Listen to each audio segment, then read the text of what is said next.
how the poor can save capitalism and love leadership, amongst others, and working on a new one now called The Memo. Now, please put your comments there. No one knew I was really going live, so log in when you can. If not, you can watch it later. So today's topic is really a T-shirt that my man Sir James Buchanan, who's my assistant, got to me today, gave to me and Natasha as a gift. Success is not an accident. Hope you can see this shirt.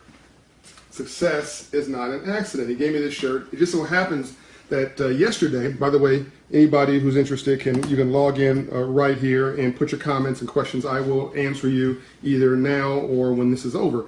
So I'm walking through the airport coming from Detroit yesterday, and his brother walks up to me at Brookstones. I popped in on the way through the airport. He stops me, young African dude, and says, "Look, you don't remember me, do you?" "Not really, you look familiar." He said, 5 years ago, you stopped me in one of these little shops here, and you said to me, "You got great customer service skills. What's your ambitions? What's your talents? What's your gifts? What is it you want to do with your life?" He said, "You don't remember me, but you said to me, you poured hope into me that day. And you said, I can do anything I want to do, that I've got great talents and skills. Why are you just being an administrative level assistant?"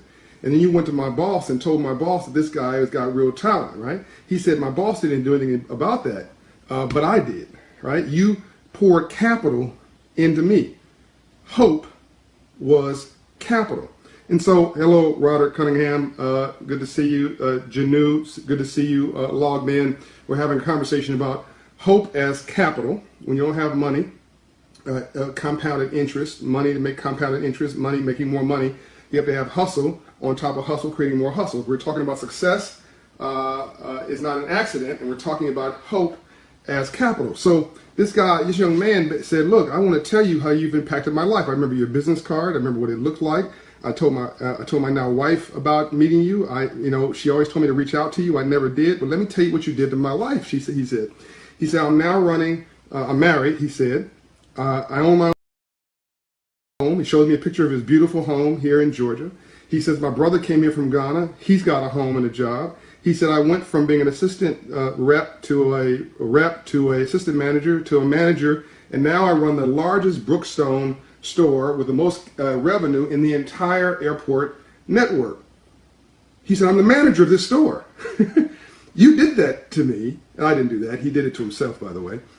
But he said, "You believing in me, you pouring hope, capital in me, changed my outlook on life. And versus seeing the world as a life with a cup half empty, I see it as a cup half full. Versus being focused on what I was against, I became focused on what I was for. I began to realize that life was 10% what life does to me and 90% how you choose to respond to it." The young man's name is Kwaku. He's from Ghana, Africa.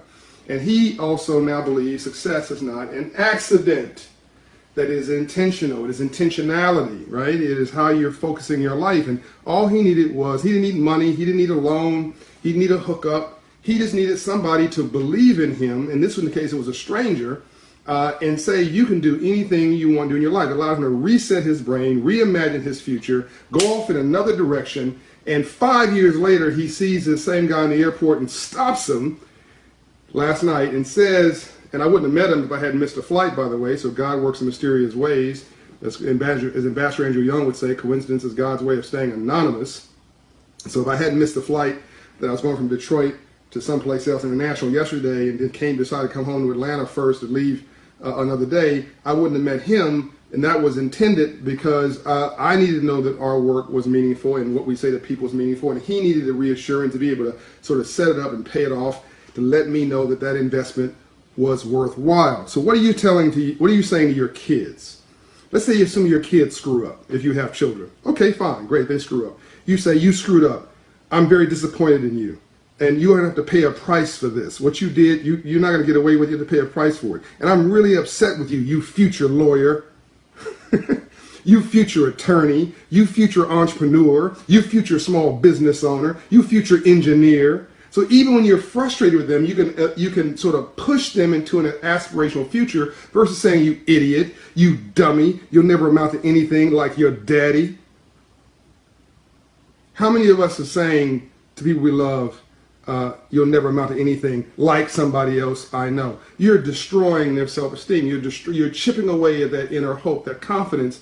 And I'm convinced, as I said earlier, that a quarter of the world's population, according to the UN, has a mental illness. According to the UN, a quarter of the world's population has a mental illness. That translates out in many cases to depression.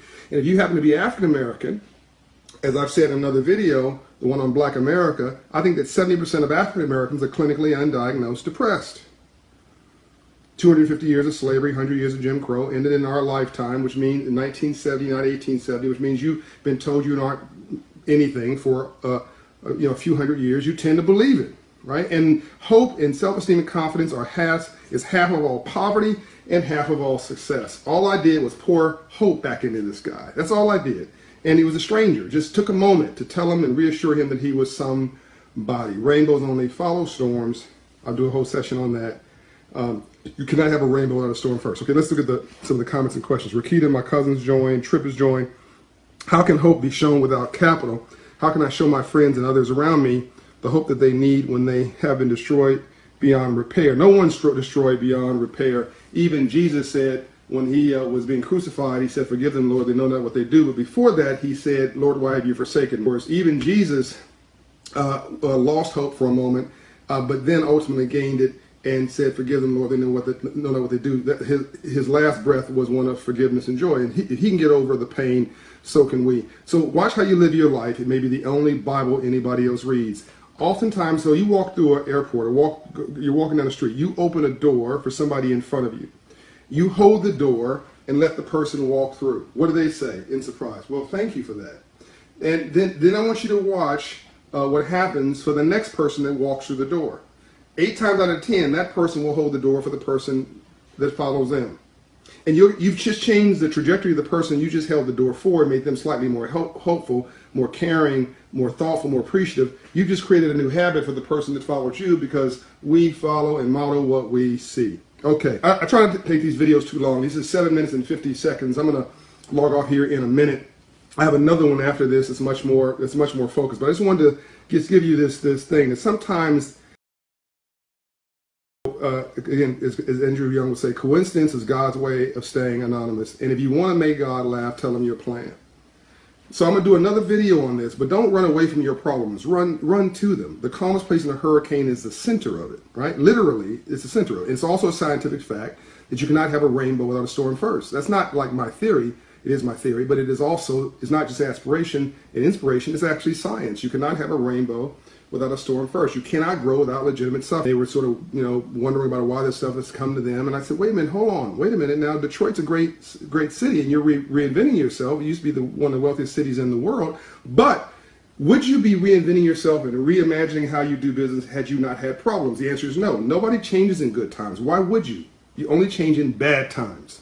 So we only grow through legitimate suffering. Don't run away from your problems, run to them. I think I'm out. This is 9 minutes. This was, I think, a good tight session on the capital called hope. Understand, this is going to be my new book, The Memo. Capital comes from the Latin root word capitas, which literally means knowledge in the head. Capital has nothing to do with money, just like poverty has nothing to do with money. Anybody who's telling you that capital and poverty is in your pocket, that somehow it's financial, it's just fooling you. They're making you into a fool.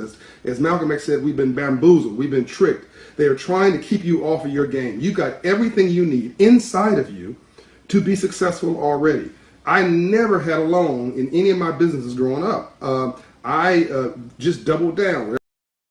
I reinvested. I made sure my 9 to 5 paid for my 5 to 9. So I used the benefits from a job from 9 to 5 to finance what I was doing from 5 to 9. And I just kept reinvesting, pouring it back in, and then using the magic of compounded hustle. An entrepreneur works 18 hours a day to keep getting a job. So here's this young man, Kwaku, from Africa, comes here and decides that success is not an accident, brings his sister here, brings his brother here, goes from a rep at one of the airport stores to running the largest Brookstone store, drives a home, marries his sweetheart from Africa, and shows me photos of him traveling the world with his wife. Come on, folks. If he can do it, you can too. I'm out. Go to operationhope.org to sign up to the Civil Rights Movement. Go to johnhopebryant.com to join my blog and to follow what we're doing. And invite friends to subscribe to this series. We've had 250,000 views already, turning into my own little broadcast network. I'll be doing some stuff from Africa in the next week, and it's some real special stuff coming up. Doing a whole series on this. Let's build 1 million viewers in a month, and I got something special coming for you next month with a big announcement. But you'll hear from me first here, and you'll be able to talk to me directly. All right, peace out, love, go change the world.